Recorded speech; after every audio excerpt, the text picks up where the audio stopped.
चलेगी। जनाब honourable MLA state president PCCI Tarak Hamid Kara sahab, working president जनाब रमन बल्ला साहब और डिस्ट्रिक्ट प्रेसिडेंट जनाब शबीर अहमद खान साहब, एमएलए राजौरी हैं इफ्तार साहब, यहाँ बहुत से पंच सरपंच है, यहाँ पर किसका नाम लें, यहाँ की आवाम, यहाँ की बहनें, यहाँ भाई सबको सलूट करते हैं। आपका जज्बात देखकर मेरा हौसला बुलंद। बहनों और भाइयों, हम 15/10/1947 से पहले आजाद थे। हम बरतानिया के गुलाम नहीं थे, बरतानिया के गुलाम थे। तो वहाँ तक हमें सख्त जरूरत है, क्योंकि वहाँ बहुत कच्ची रोड है। वो कल कॉलेज के अंदर जब बच्चे जाएंगे तो उनके लिए वो रोड बहुत जुड़ी है। समस्या है वो वार्ड नंबर 4 से चलती है शमशान घाट, और शमशान घाट जो होते हैं वो देरिया को अटैच करती है। वहाँ से ट्रैक्टर वगैरह आते हैं तो वहाँ की लकड़ की बहुत परेशानी होती है, वो ट्रैक्टर फंस जाते हैं। मैंने उसकी तामीर की थी, लेकिन वो खंडर होके पड़ा हुआ है। हमारे इफ्तार साहब ने कहा है कि हमारा वो कांग्रेस का काम था तो मैं उसको पूरा करूंगा, लेकिन 15 साल बीच में एमएलए बने तो उनको वो डाक बंगला भी याद है। ये डाक बंगला किसने बनाया था, खड़ा किया, तो खंडर बन गया। उसके लिए भी इन्होंने कहा है कि इसको सही बनाएंगे। हमारी कोई मीटिंग होती है, हमारा कोई ऑफिसर साहबान आता है, वहां पर बैठेगा ताकि क्या करते हैं। और एक बोरवेल, पानी की बहुत बड़ी समस्या यहाँ पर जो हो रही है, तो बोरवेल के लिए हमने कहा था एक सिसालकोट पंचायत के सेंटर के अंदर एक बोरवेल किया जाए ताकि लोगों को पानी का मसला हल हो। आखिरी पॉइंट है मेरा कि पानी की करा साहब, एमएलए राजौरी जनाब इफ्तार साहब, कांग्रेस के सीनियर लीडर रमन बल्ला जी, डिस्ट्रिक्ट प्रेसिडेंट जनाब शबीर अहमद खान, और जितने भी हमारे जम्मू से हमारे मेहमान आए हैं, किन लोगों ने वोट दिया, इस पर नंबर 1 पर आप लोग हो। मैं यहाँ की बात करूं, ये मेरा इलाका बहुत खूबसूरत है, जितने खूबसूरत मेरे लोग हैं। हरिद्वार से कभी आप देहरादून की तरफ जाएं, बीच में एक ऐसा ट्रैक आता है, वही ये ट्रैक है जाके हम हाईवे से इस तरफ निकलते हैं। मैं मुबारकबाद देना चाहता हूं आप लोगों को। आप यहाँ की नहीं, हमारी बॉर्डर की भी रक्षा करते हैं, हमारे फौजियों के साथ भी साथ रहते हैं, हमारे जवान को पूरा साथ देते हैं। आज हमारी अगर इंडियन आर्मी सक्सेस है, उनके बहुत बड़ा रोल आप लोगों का हाथ है। आपकी सच्चाई, आपकी ईमानदारी ये हमें दिखाई कि 1400 जो 4 वोट हमने जीते हैं वो आप लोगों के वोट थे। रही मैं इस नौजवान एमएलए की बात करूं, इसके अंदर काम करने का तूफान है, जज्बा है।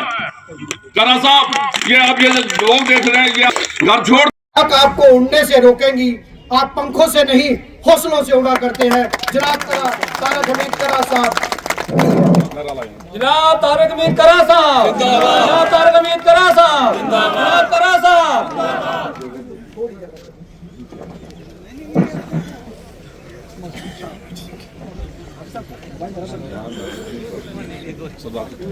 दिए करती रहेगी पेश शहादत हुसैन की। आजादी ये क्या है, हाँ? नहीं, शहादत हुसैन की। आजादी ये हयात का ये सरमदी असूल। चढ़ जाए कट के सर तेरा नेज़े की नोक पर, लेकिन तू फासिकों की इताअत न कर कबूल।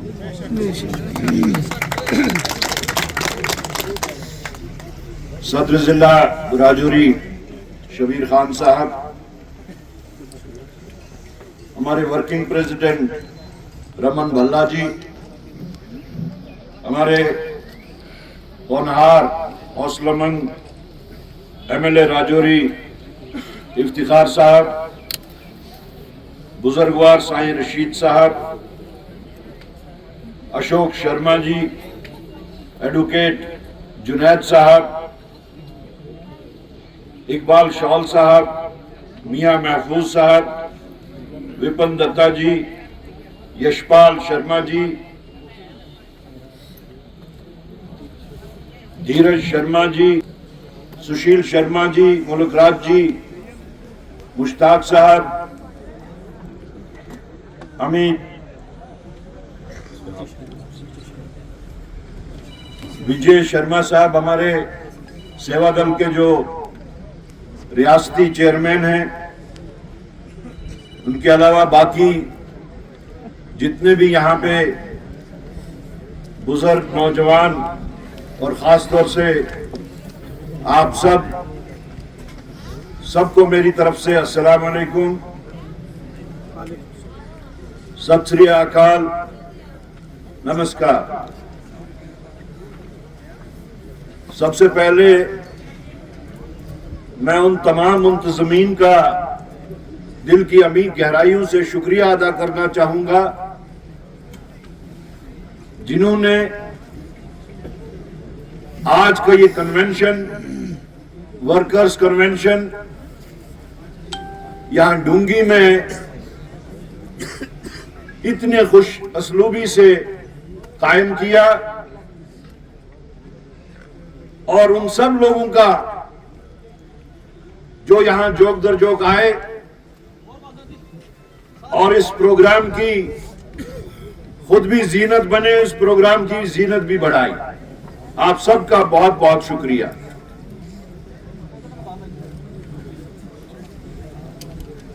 मुझे इस बात का एहसास है कि जिस जगह मैं खड़ा हूं, एक वक्त आजादी से पहले ये पुंछ रियासत की एक खुशहाल जगह थी। कारोबार भी फलता फूलता था और यहां के रास्ते चाहे मुगल रोड की तरफ से या बाकी सब तरफों से जम्मू के साथ, कश्मीर के साथ और एलओसी पार पीओके के साथ भी मिलते थे। खुशहाली थी। लेकिन आजादी के बाद यह इलाका बहुत बुरी तरह मुतासिर हुआ और यहां के लोग, यहां का कारोबार और यहां की इक्तिसादी हालात रोज बरोज बिगड़ने लगे। मुझे इस बात का एहसास है कि जहां पे हम खड़े हैं बहुत नजदीक से यहां एलओसी चल रही है।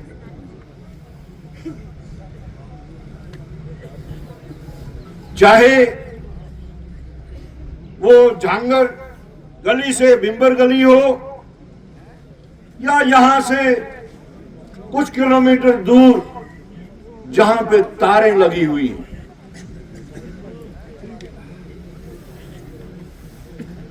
इस इलाके ने आजादी के बाद सिर्फ मुश्किलात और परेशानियां ही देखी। यह इलाका 3 दफा मैदानी जंग में तब्दील हुआ है। 47 में, 65 में, 1971 में, और उसके बाद जोक दर जोक उस पार से इस पार, इस पार से उस पार लोगों का आना जाना रहा। भाई भाई से कट गया,